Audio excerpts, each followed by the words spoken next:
president's sons-in-law, the Hassan brothers, built a mausoleum for themselves at the chapay of Scoia cemetery of the state farm. For 13 people. The family mausoleum should gather there.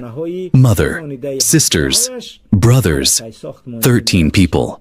When Hassan's mother, Uzbekbe, the president's favorite, dies, Hassan comes to the grave. Hussein was buried there. Hassan sees that there is room for 6 or 7 gurus, which means there is not enough space. Hassan is very angry and asks why you built a narrow place. It cannot accommodate 13-14 people. We have already hired 2 people. We have 6 to 7 more places. They said that hajiramatola said that we did the same. Hassan said, "Who is hajiramatola? Whom you listen to? You made a big mistake. From now on, it becomes clear that this is the result of torturing the people, forcibly taking away people's property, and it is from the bad prayers of the people that the throat narrows. Of course, this is the beginning of their bad state before they enter the fiery graves of this evil and cruel family."